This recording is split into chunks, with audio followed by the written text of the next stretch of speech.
Belle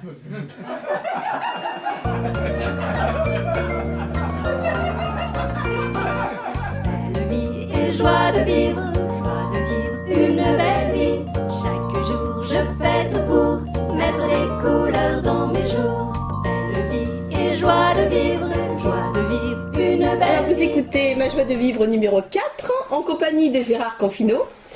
Nous évoquons Planète Gaïa et de Planète Gaïa nous avons dérivé vers le chamanisme, le développement personnel, voilà tout ce qui tourne autour de l'ésotérisme et qu'on retrouve d'ailleurs dans toutes vos revues. À propos de chamanisme, je me suis dit, est-ce que Castaneda vous a influencé quelque part ou pas du tout? Moi personnellement pas du tout. Voilà. Comment dire, l'œuvre, à mon avis, l'œuvre de Castaneda est une œuvre assez imbuvable à lire parce que, enfin, pour moi, Oui. trop intellectuelle. Je dis pas que c'est pas intéressant. Il y a des fans et des inconditionnels de Castaneda. Entre autres, nous avons un de nos auteurs qui a écrit un condensé de l'œuvre de Castaneda qui est remarquable. Oui. Et je trouve que en un bouquin, il a expliqué toute l'œuvre de Castaneda. Donc ça veut peut-être dire que c'était pas utile d'en écrire autant. Oui, oui, oui. Voilà. Oui, oui. C'est donc Oui. Paul de Grise qui a déjà écrit pour nous, D'accord. qui est un chaman toltèque. Un éclaireur toltèque, je crois, que c'est comme ça qu'ils disent, éclaireur toltèque, donc un chaman toltèque, qui est emprunt énormément de l'œuvre de Castaneda. Et donc, j'ai pas de critique, moi, personnelle, à formuler sur Castaneda. Je trouve que c'est trop intellectuel pour moi. Moi, je suis quelqu'un d'assez simple dans ma démarche, et même si je suis capable de partir dans des dimensions très loin, j'aime que les choses soient expliquées simplement. Et quand je lis Castaneda, je comprends pas toujours tout. Voilà. Parce que c'est beaucoup trop intellectualisé pour moi. Moi, j'aime bien les choses concrètes. Voilà. Oui. Donc moi, ça m'a pas du tout influencé. C'est clair. Non, mais c'est intéressant de voir ça justement parce que bon, c'était un sociologue, hein, Oui, tout ou à fait. un ethnologue peut-être. Ethnologue, je crois. Voilà, oui, tout à fait. Donc effectivement, hein, il a été universitaire. On ressent ça dans son travail, et c'est intéressant aussi de voir par rapport à vos propres techniques. Vous êtes plus dans un chamanisme relationnel, on pourrait dire, Tout à fait. émotionnel. Et émotionnel. Émotionnel. Ouais, tout à Ce fait. qui correspondrait à cette mouvance que l'on dit être néo-chamanique. J'aime pas tous ces termes Tous ces de termes, néo, oui. Ouais. parce que ça veut rien dire. Ouais. Le néo-druidisme, le néo-chamanisme, le néo-social, le néo-tout, il y a des néos pour tout maintenant. Faut arrêter de vouloir intellectualiser, on en revient encore à ça, intellectualiser tout, tout et n'importe quoi, parce que ça fait bien de le dire, et que ça nous donne un genre intellectuel. Voilà, donc restons simples. Hein. Restons simples. Le chamanisme, il n'y a pas de nouveau chamanisme ou d'ancien chamanisme, il y a du chamanisme, point barre. Il n'y a pas de nouveau druidisme, il y a du druidisme, point barre. Effectivement, le druidisme qu'on vit aujourd'hui n'est pas le même qu'on vivait à l'époque de César. Bien sûr, on n'est pas dans la même période, mais il n'y a rien de néo à ça. Ou alors on devrait nous s'appeler les néo-humains. Mais pourquoi pas? Bah oui, pourquoi pas. Non, soyons simples, soyons simples. Alors, chers auditeurs, je vous annonce que vous êtes des néo-français. Voilà. Parce que vous n'êtes pas les Gaulois, donc vous êtes des néo-français. Voilà. Faut arrêter avec ça. Faut arrêter. Oui, non, mais tout à fait. On nous met du isme et du néo partout. Oui. Oui. D'ailleurs, Emmanuel Yves Monin a écrit, dans je ne sais plus quel numéro de Planète Gaïa, un article vraiment très intéressant sur les ismes, sur les néo-ismes, et c'était vraiment très fort. Oui. Voilà. Très intellectuel, Oui. mais très fort, parce qu'on en met partout. Oui, oui, tout Voilà. à fait. C'est vraiment le reflet de notre époque. Bah oui, oui, oui. Tout à fait. Oui, oui. Mais c'est aussi pour montrer, je crois, une certaine forme de, entre guillemets, tout cela, hein, une certaine forme de décadence, on pourrait dire. Oui et non, parce qu'on crée de facto, on crée des différences et on engage des conflits. Alors il y a des conflits entre les chamans et les néo-chamans. Il y a des conflits entre les druides et les néo-druides. Mais pourquoi ? Pourquoi ? Parce qu'il y en a qui sont plus dans une tradition ancestrale et d'autres dans une tradition évolutive, plus moderne. Et pourquoi est-ce qu'on devrait appeler ça néo ? restons simples. On est des chamans, on est des druides, on est des humains, on est ce qu'on est, et on n'est pas des néo quelque chose.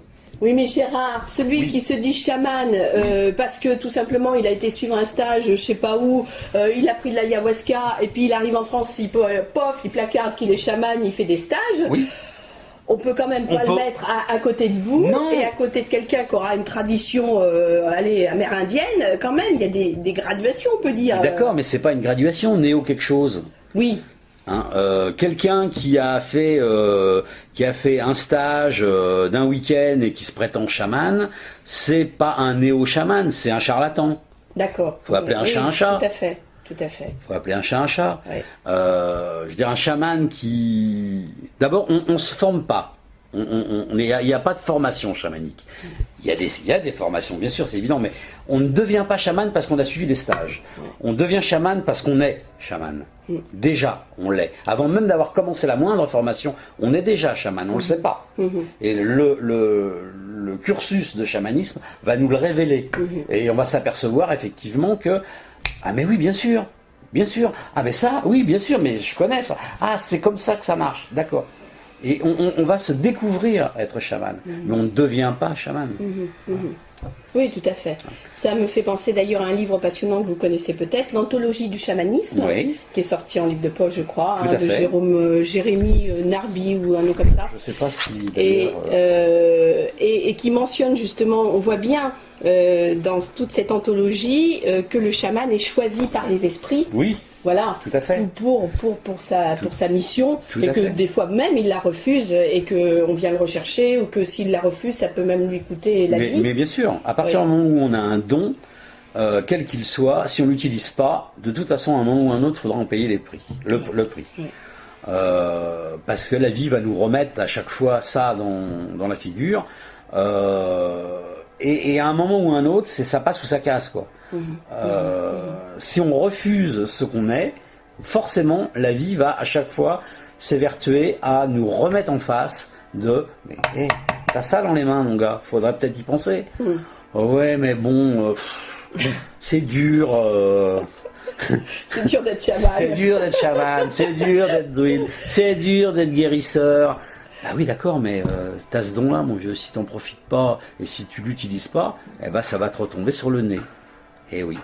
Et on voit des gens qui pètent un câble carrément parce qu'ils ont refusé, et ça a monté en eux et ils ont pété un câble. Donc il y a un moment ou un autre, si on veut être en accord avec soi-même, eh ben, il faut plonger. Alors ça ne veut pas dire qu'il faut tout laisser tomber pour devenir voyant parce que on a cette sensibilité-là. Mais rien ne nous empêche de faire de la voyance en travaillant à la Bourse de Paris. Hein. Tout à fait. Oui. Il n'y a pas d'incompatibilité. C'est clair. Quoique. Mais...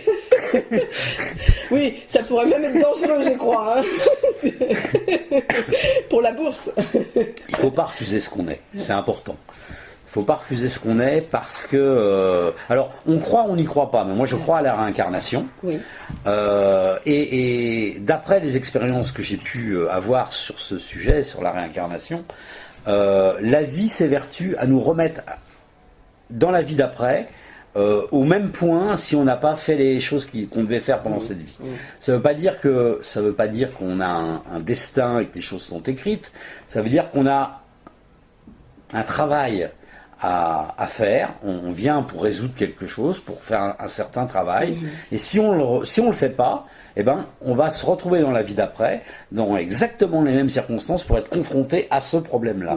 Et ça peut durer un certain nombre de vies. Il y a des gens en qui vie sur vie pour refaire exactement la même chose. Sous des formes un peu différentes, puisque la vie évolue forcément, mais c'est exactement le même fondement, et ils reprennent le même schéma jusqu'au moment où ils vont comprendre. Et tant qu'ils n'auront pas compris, eh ben, on va leur remettre le couvert pour que ça soit encore la même chose. Oui, tout à fait. Ça, c'est passionnant. C'est, on peut dire, les leçons de l'existence que vous-même vous tirez et que vous faites tirer donc aux autres, j'imagine aussi. Bien sûr. Et ça amène est-ce qu'on peut dire que ça amène à un niveau de conscience de cela? Parce qu'après, c'est vrai que tant qu'on n'a pas compris la leçon, on se cogne. Exactement. C'est un peu comme l'histoire. Oui. L'histoire, si on n'a pas intégré l'histoire a tendance à se répéter. Oui. De toute façon, même quand on l'a intégré, tendance à se répéter un peu parce qu'on ne vit pas seul. Voilà. Donc on a un karma collectif à assumer, on a des karmas individuels, mais on a aussi des karmas collectifs. Et donc la vie, c'est vrai que quand on regarde l'histoire depuis la nuit des temps, il y a quand même des systèmes récurrents qui reviennent systématiquement. Les raisons de guerre, les raisons de famine, les raisons de crise économique, c'est toujours les mêmes. On n'a rien appris, donc c'est un peu dommage. Mais la vie individuelle, c'est la même chose. Si on n'a pas appris un certain nombre de choses, on va revivre la même chose. Voilà, jusqu'à la nuit des temps, jusqu'à qu'on décide ce coup-ci, je vais faire quelque chose. Quoi. Par contre, je ne crois pas au destin. Ah, alors quelle différence vous... Alors ça c'est intéressant. Pourquoi quelle est la différence alors? Le destin, c'est on est programmé pour quelque chose et ça doit absolument arriver. Ouais. Et ça, je m'offusque en faux contre ça, parce que c'est pas possible qu'il y ait un grand bouquin écrit en haut où il y a exactement notre vie qui a déjà été prédéfinie. On a le libre arbitre, c'est ce qu'enseigne la religion chrétienne. On a le libre arbitre. Moi, je suis pas chrétien, je suis druide, mais ils n'ont pas dit que des conneries, donc autant le dire et autant l'utiliser. On a le libre arbitre. Le libre arbitre, ça veut dire quoi? Ça veut dire qu'on est libre de choisir ce qu'on veut faire. Donc, quand on se réincarne, on se met dans un cadre qui devrait nous permettre d'être confrontés à tel type de situation qui vont nous permettre de travailler justement sur certains points bien précis. Après, liberté à nous d'accepter ou de refuser de faire les choses que le cadre va nous présenter. Mais on choisit le cadre dans lequel on va évoluer. Alors, il faut que les gens apprennent un peu à devenir responsables. C'est-à-dire qu'ils sont... c'est pas la vie qui a été méchante avec eux. C'est pas qu'ils n'ont pas de chance. C'est pas que ils boivent parce que leurs parents buvaient. C'est eux qui ont choisi tout ça. Ils ont choisi les parents avec lesquels ils allaient être, le milieu social dans lequel ils allaient évoluer, pour être confrontés à un certain nombre de choses. Donc ils l'ont choisi. Donc il faut arrêter de rejeter la faute sur les autres, parce que c'est vrai que c'est beaucoup plus facile quand c'est la faute de l'autre. Ouais, j'ai pas réussi dans la vie, mais c'est ta faute parce que tu m'as pas donné les armes qu'il fallait, papa. oui, c'est la faute à papa. Bah oui, bien sûr. Bouc émissaire. Eh oui, le bouc émissaire. Ouais. Eh ben non, ça fonctionne pas comme ça. Ouais. On a choisi le milieu dans lequel on va évoluer pour être confronté à un certain nombre de situations. Après, on a toute cette vie pour choisir d'adhérer ou pas à ce type de problème et de pouvoir les résoudre ou pas. Si on les résout pas, dans la vie d'après, on va se retrouver dans la même situation pour être plongé dans les mêmes circonstances. C'est tout. En même temps, Gérard, vous avouez vous-même que dans votre histoire personnelle, il n'y avait pas de hasard. Il y a eu des rencontres qui se sont faites, donc on peut dire ça, que... c'est pas le destin, c'est la synchronicité. Ah. La synchronicité, c'est on attire ce qu'on est. Ouais. C'est la loi de l'attraction. Ouais. Vous récoltez ce que vous envoyez dans l'univers. Ouais. Si vous envoyez de l'amour dans l'univers, vous allez rencontrer des gens aimants. Ouais. Si vous envoyez même inconsciemment de la haine dans l'univers, la vie, qui est très sympa avec nous, va faire tout son possible pour que vous rencontriez ce que vous envoyez, donc de la haine. Donc voilà, c'est notre propre responsabilité de savoir ce qu'on envoie autour de nous. Et donc on va attirer des gens qui sont comme nous. Et si on commence à s'intéresser aux papillons, brusquement, on va rencontrer plein de collectionneurs de papillons, alors qu'avant on n'en connaissait aucun. Et c'est la vie qui est comme ça. Mais c'est nous qui agissons, c'est nous les acteurs. Donc c'est toujours facile de dire c'est la faute de l'autre, c'est la faute de mon patron, c'est la faute de ma femme, c'est la faute de mes enfants, parce que qu'est-ce qu'ils sont chiants ces gamins, c'est la faute de mon voisin parce qu'il fait du bruit. Non, c'est moi qui ai choisi d'habiter dans cette maison-là avec ce voisin-là à côté. J'avais qu'à aller ailleurs, je peux toujours déménager et aller ailleurs. Je suis responsable. Ça ne veut pas dire que les autres ne nous embêtent pas, mais ça veut dire qu'on a quand même quelque part choisi un certain nombre de choses et on est responsable. Et je pense que le grand le grand manque de cette société, c'est la responsabilité. Les gens, d'ailleurs, on fait tout pour, on les déresponsabilise. Il faut que les gens apprennent à être responsables. Responsables de leur dire, responsables de leur acte, responsables de leur pensée. Et il leur arrive... je me souviens plus de son nom. Il y a quelqu'un qui était très fort en développement personnel, qui a écrit vous devenez ce que vous pensez le plus. Et c'est très vrai. Et on est en plein dans la loi de l'attraction là. Vous devenez ce que vous pensez le plus souvent. Voilà. Si vous pensez que vous êtes un mec bien et que vous y pensez souvent, vous allez agir comme un mec bien. Si vous pensez que vous êtes un sale con, excusez-moi du terme, mais si vous pensez que vous êtes un sale con, vous allez agir comme un sale con, et autour de vous, vous allez rencontrer des sales cons, encore plus sales cons que vous, et ça va poser des problèmes. Oui, sauf qu'il y a toujours ce qu'on appelle d'ailleurs le Deus ex machina, qui peut venir, vous voyez, et c'est pour ça que tout ça est fort intéressant, parce qu'il y a la vie, et il y a soi responsable, et je me demande si on n'est pas choisi par la vie, justement, un peu comme le chaman choisi par les esprits. Parce que quand vous dites j'ai choisi, qui de vous a choisi? Est-ce que c'est pas finalement la vie qui a choisi que vous choisissiez, voyez? Non, parce que ça voudrait dire que c'est écrit dans un grand livre et que vous ne pouvez pas y échapper.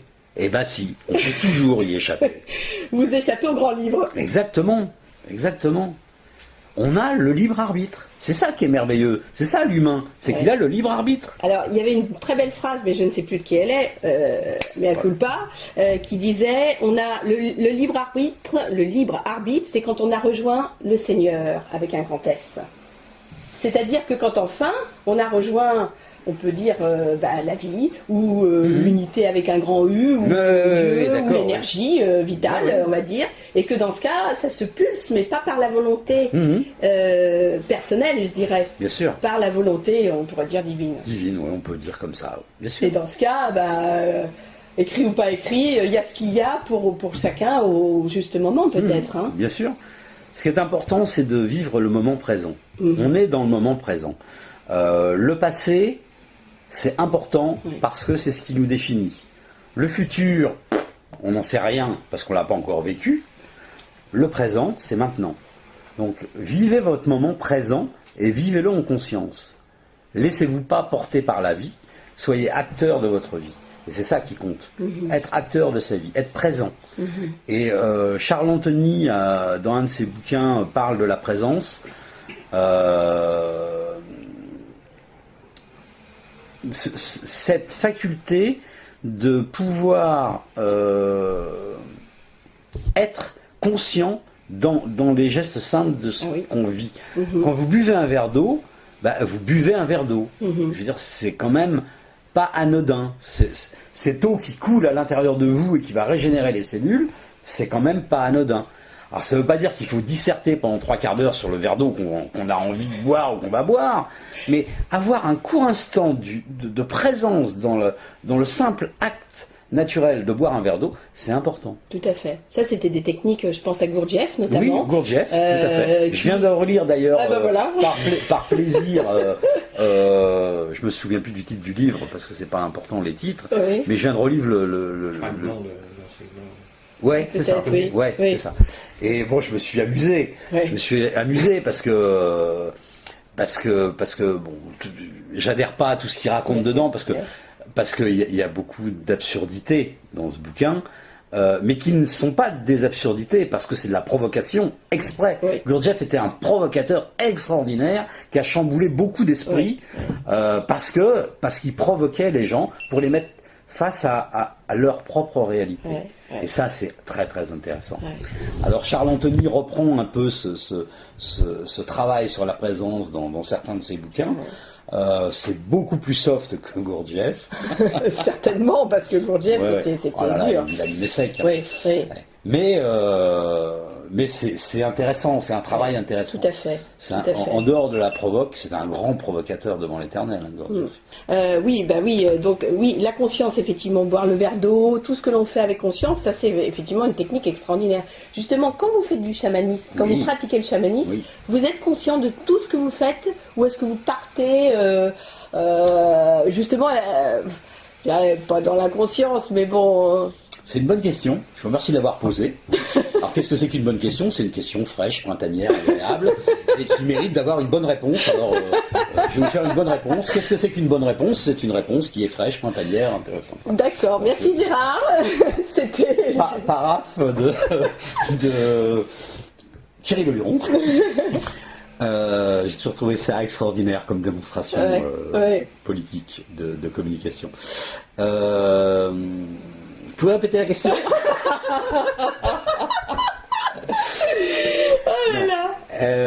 Est-ce que je suis toujours conscient? Non, je suis pas toujours conscient, parce que c'est vrai qu'il arrive un moment dans la transe, quand on part en transe, on n'est vraiment plus là, quoi. Ouais.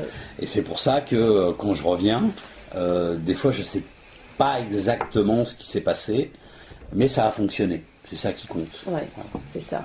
Ouais. Mais c'est vrai que on a quand même une faculté de revenir très très très vite à la conscience. Et ça, c'est important. Et c'est important parce que des fois, il y a des patients qui partent un peu en freestyle. Oui, freestyle peut-être, hein, freestyle, oui, enfin voilà, oui, d'accord, freestyle, je crois qu'on dit, c'est-à-dire ça part en sucette. En sucette ou en vrille, on dirait. Oui, en vrille, voilà. C'est ça, ouais. Hein. Et c'est important que le chaman puisse immédiatement reprendre contact avec la réalité pour pouvoir l'assister et l'appuyer pour le faire revenir. Oui. Parce que sinon il peut y avoir des accidents et des dérives importantes.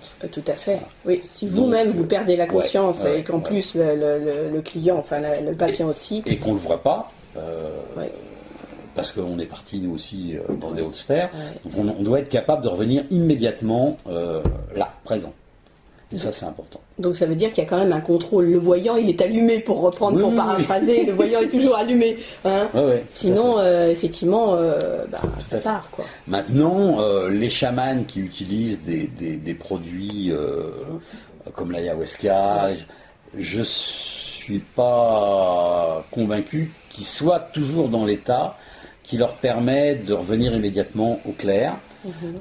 Mais par contre, ça leur ouvre d'autres facultés, donc je me prononcerai pas sur la question. Maintenant, je suis pas un spécialiste. J'ai goûté un petit peu à toutes ces substances comme tout le monde pour voir ce que ça donne, mais c'est pas ma pratique. Donc, je vais pas tergiverser ou polémiquer sur la question. J'y connais rien parce que j'ai fait que tester, quoi. Je vais pas vous parler de la qualité des différents caviars. Parce que j'ai dû en bouffer 3 fois dans ma vie pour voir quel goût ça avait, quoi. Oui, bien sûr. Mais je suis pas un spécialiste. Voilà. Là, c'est bon. Il y en a d'autres qui disent c'est pas bon. Bon, voilà, c'est pas désagréable comme goût, mais voilà. L'ayahuasca, vous voulez dire? Non, je parlais du caviar. Non, l'ayahuasca, c'est pas bon. C'est pas bon. Mais ça a des effets décoiffants, c'est clair, bien sûr. Bien sûr. Mais il y a des vrais spécialistes de l'ayahuasca et qui sont capables de faire des choses extraordinaires. C'est bien. C'est bien. Alors pour en revenir à l'ésotérisme et aussi à notre planète Gaïa, qui est notre fil conducteur, on a évoqué tout à l'heure Gurdjieff. Je suppose que durant tout votre parcours, vous avez rencontré des personnages extraordinaires. Tout à fait. Parce que dans ce monde-là, il y a quand même tout à fait. Mais tout, des illuminés, il y a de tout. Il y a quand même des gens extraordinaires. Il y a des gens extraordinaires, mais je vais pas vous donner d'exemple parce que je reste très pudique sur mes rencontres. J'en ai pas honte, mais je suis pas là pour les mettre en avant ou les mettre mal à l'aise, parce que dans le milieu ésotérique, il faut savoir quand même qu'il y a beaucoup de gens qui ont une vie parallèle et qui vivent leur ésotérisme d'une manière discrète, et c'est pas notre rôle de les mettre en avant et de les mettre en public. S'ils veulent le faire, ils le font, mais c'est pas à nous de le faire. Mais effectivement, j'ai rencontré des gens vraiment, vraiment, vraiment extraordinaires, et j'ai rencontré aussi des gens vraiment, vraiment très allumés. Oui, bien sûr. Il y a de tout. Ah oui, il y a vraiment de tout. Entre tous ces myriades de courants, que ce soit la franc-maçonnerie, avec tous les courants de la franc-maçonnerie, que ce soit le prieuré de Sion, que ce soit les Rosicruciens, les Templiers, les Martinistes, toutes ces écoles ésotériques qui existent. Il y a il y a des gens qui sont sincères dans leur démarche, purs dans leur démarche, avec de vrais résultats. Ouais. Et puis il y a des charlatans, voire même des escrocs, n'ayons pas peur des mots, ou des mecs qui sont complètement allumés et qui pourraient même en être dangereux. Ouais, ça peut arriver. Ouais. Mais bon, voilà, ils ont peut-être une raison d'être aussi, finalement, à faire ce travail-là. Oui, c'est bien vrai sûr, que oui. c'est difficile, on se dit, dans tous ces milieux dits ésotériques, on se dit que c'est difficile de séparer le blé de l'ivraie. Complètement, surtout que personne n'a complètement raison et personne n'a complètement tort. Ouais. Moi, j'ai rencontré certains allumés que je ne nommerai pas, bien sûr, qui étaient vraiment des allumés graves, mais qui disaient pas que des conneries. Ouais. Donc, est-ce que c'est vraiment des charlatans ? Je suis pas sûr, parce que, par exemple, dans le domaine de la magie, qui est un domaine quand même un peu spécifique, et quand je parle de la magie, je parle pas de prestidigitation, bien sûr. Oui. Il y a des gens qui flirtent avec ce qu'on appelle aujourd'hui la magie noire, qui est à mon avis une connerie, parce qu'il n'y a pas de magie blanche, magie noire, magie rose, il y a la magie, et après il y a ce qu'on en fait. C'est ça qui lui donne sa couleur. La magie, c'est la manipulation des énergies, et après, c'est ce que fait le magicien qui va définir si elle est bien ou pas bien, la magie, quoi. Donc il y a des gens dans ce domaine-là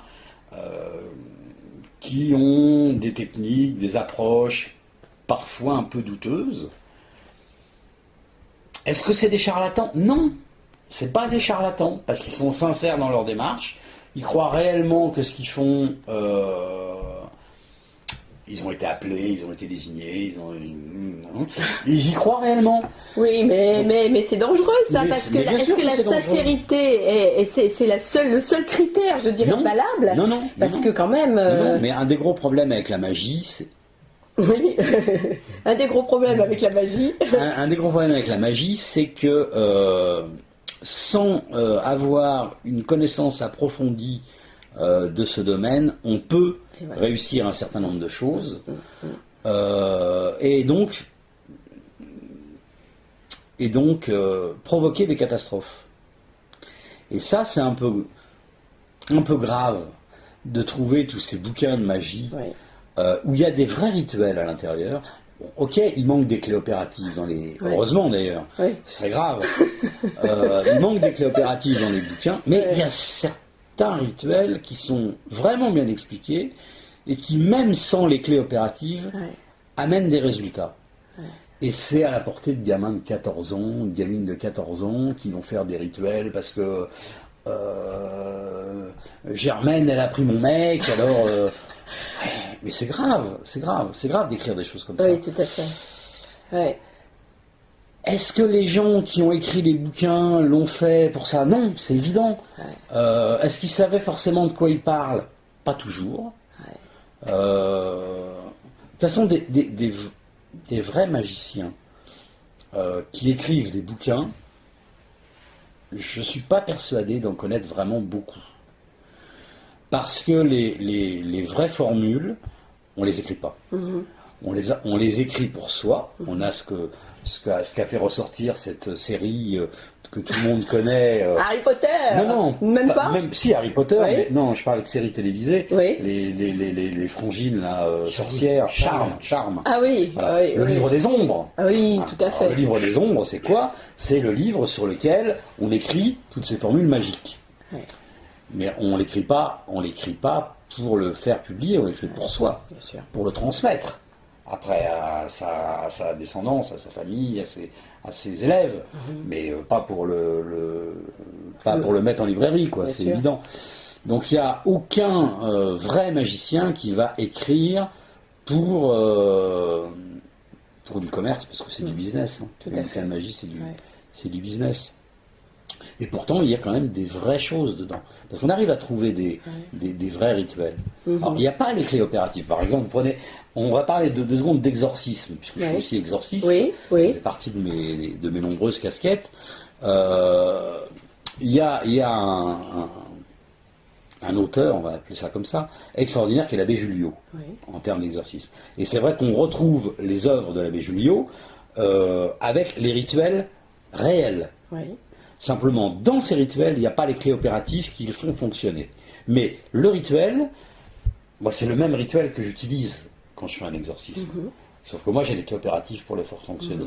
Mais quelqu'un qui achète ce bouquin-là en librairie, en récitant simplement la formulation, risque de déclencher un certain nombre de choses. Mais comme il n'y a pas les clés opératives, il ne peut pas les contrôler. Et ça, c'est un peu dangereux, un peu dommage. Je ne pense pas que quand ça a été fait dans de mauvaises intentions. Mais est-ce que ça aurait dû être fait? Je ne suis pas sûr. En fait. Oui, c'est ça, parce qu'on peut parler de la justesse, parce qu'à la fois, quelque chose me dit que ça a sa raison d'être, parce que l'être qui se retrouve aux prises avec la formule et qui fait des bêtises, voire même qui se retrouve en danger, finalement, ça va être une leçon pour lui d'existence. Oui, mais faut-il passer par là? Il y a parfois des leçons qui sont lourdes à Exactement, gérer. faut-il passer par là pour Moi, je sais que j'ai eu dans ma carrière plusieurs cas à traiter de gens qui, en voulant faire un exorcisme pour un copain, une copine, ont attiré sur eux des choses pas très belles et pas très propres, et ça a été un sacré boulot pour les retirer, quoi. Donc, les gens... C'est vrai qu'on vit à une époque formidable, extraordinaire, parce qu'on arrive à tout trouver. En plus, sur Internet, c'est magique. On trouve tout ce qu'on veut, tous les renseignements dont on a besoin, on les trouve. Mais ça a quand même quelque part un certain danger, parce qu'on met à la portée de main des gens des connaissances qui ne sont pas prêts à comprendre, à assimiler et à utiliser. Et c'est quand même un peu dommage. Si vous voulez, le modernisme a retiré de la magie dans la vie. À l'époque ancestrale, où la magie vivait présente parmi nous, ça serait venu à personne l'idée de jouer les sorciers. Parce que c'est dangereux. Alors ok, la religion a aidé, il y a eu beaucoup de choses qui ont fait que les gens en avaient un peu peur, et si on n'était pas, entre guillemets, initié dans ce domaine-là, on n'y touchait pas, on en avait même peur. Bien sûr. Est-ce que c'était vraiment un mal? Je suis pas sûr.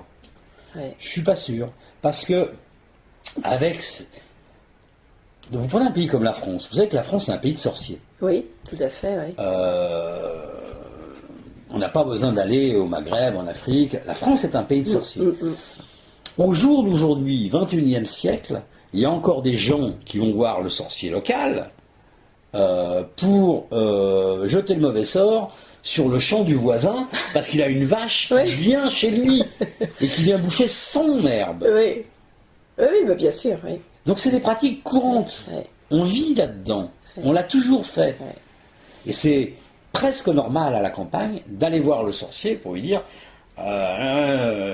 le père Marius là-bas, il y a ces vaches qui viennent pète dans mon champ, je veux que tu lui jettes ta sort pour qu'il dégage et qu'elle crève toutes. Et ouais, ok. Mais il fait pas ça, il va pas s'acheter un bouquin pour essayer de le faire lui-même. Bien sûr. Parce qu'il a le bon sens des gens de la terre, et c'est comme s'il demandait à moi de venir lui planter son maïs. Bien sûr. Moi je suis un fichu de faire pousser une tomate, alors à chacun son truc, quoi. Donc laissez aux gens ce qu'ils savent faire, et c'est bien de vouloir se cultivationner, hein, c'est intéressant, bien sûr. La culture, c'est bien, c'est génial. Moi, je suis 100% pour. Mais je pense que tout ne doit pas être à la portée de tout le monde parce que ça peut être dangereux. Et c'est surtout dans une, comme vous l'avez rappelé très très bien tout à l'heure, c'est surtout dans un monde où les gens ne se responsabilisent pas. Complètement. Donc, non seulement je suis pas responsable de ma vie, j'accuse le monde entier, et en plus je fais venir un chaman ou un magicien parce qu'il faut que je trouve la solution, qui va me trouver la solution à ce que je suis pas capable de trouver en moi. Tout à fait. Donc, au final, voilà, c'est ça. En fait, c'est ça le problème, c'est que les gens, il y a cette confusion de méthodes. C'est de la confusion, complètement. Voilà. Complètement. Par contre, à contrario, je suis le premier à dire qu'on est aujourd'hui au XXIe siècle à l'ère où il n'y a plus de secret et qu'on doit tout donner à tout le monde. Après, chacun fait ce qu'il veut avec. Donc c'est un peu contradictoire comme démarche, je sais, mais c'est l'époque actuelle, c'est le XXIe siècle, il faut que les gens se responsabilisent et qu'on vive avec ça. Voilà. Ben, je pense que c'est une belle conclusion pour notre deuxième petit temps d'arrêt. Merci Gérard, à tout de suite.